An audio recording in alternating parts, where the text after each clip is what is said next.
Gents தானே என்னதான் பண்ணுறானுங்க நம்ம சிஸ்டர் இருக்கிறானுங்க. ஓகே கிளச் இப்படி போக மாட்டாங்க இன்னைக்கு. ஆக்சிலேட்டர்லேருந்து கால் எடு தெரியுதா? பாயிண்ட் வந்தோன்னா அது கொஞ்சம் கொஞ்சம் வரும். ஆமாம்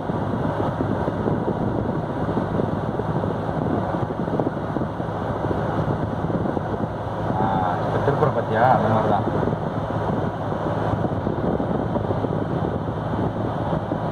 பின்னாடி வரான் பார்த்து போகணுன்னு இங்கே வெயிட் பண்ணியிருப்பாங்க. அவன் நம்மளை வச்சு பின்னாடி கேப்பு கற்று தரானோ. பில்லில் ஏற்றாதா தெரியுது. சைட் மிரரில் கீழே என்ன தெரியுது? டயர் பின்னாடி டயர் தெரியுதா? இல்லை நான் எனக்கு கொஞ்சம் தெரியல, நான் கொஞ்சம் ஹைட்டாக இருக்கலாங்க. அப்படியா? அப்புறம் அட்ஜஸ்ட் பண்ணுங்க மிரர். அப்படியே கிளச் அப்படி செகண்ட் கியர் போகுது. எல்லாம் போட்டோம். ஓகே ஏன்னா இந்த மாதிரி பண்ணுறீங்க? கிளச்சை போட்டு செகண்ட் கியர் போகும். பேசானா ஓட்டலாம். வச்சு செகண்ட் கியர் எடுத்துட்டு ஆக்சிலேட்டர்லாம் அழுத்தக்கூடாது. கிளச்சை எடுத்துடணும். கிளச்சை எடுத்துணும். ஆல்வேஸ் கிளச் எடுத்துடணும். அப்புறமா தான் ஆக்சிலேட்டர். ஆமாம்.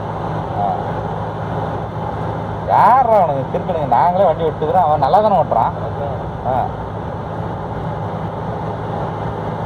அதாவது அப்பாரு அந்த கை பேர் லாக் ஆகும் தெரியுது. இப்போ என்ன பண்ணான்ட்டு இப்போ இங்கே வந்து ரோடு இருக்க இதனால உனக்கு பிரச்சனை இல்லை.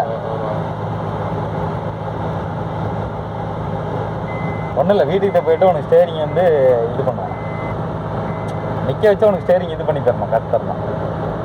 இப்போ நீ ரெண்டு கையும் இப்படி விட்டுறான்.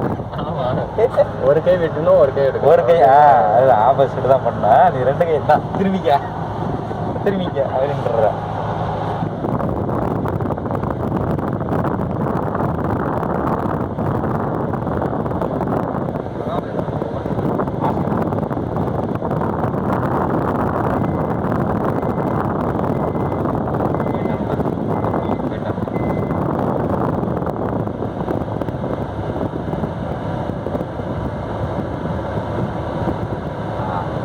பண்ண பற்றியா அதே மாதிரி பண்ண. ஆக்சிலேட்டர் லைட்டாக டர்னிங்கில் போகாது, தெரிஞ்சா ஸ்லோவாகிடும். அது இல்லாமல் அது கொஞ்சம் இறக்கும்.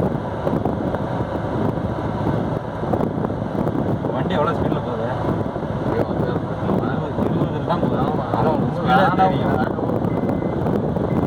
இதே போக போக போக நீ ஸ்பீடு நல்லா ஓட்டும் போது உனக்கு தெரியாது. பஸ்டில் ரொம்ப நேரம் வண்டி மூவ் பண்ணக்கூடாது. ஆமாம், இல்லை மூவ் பண்ணலாம். ஸ்பீடு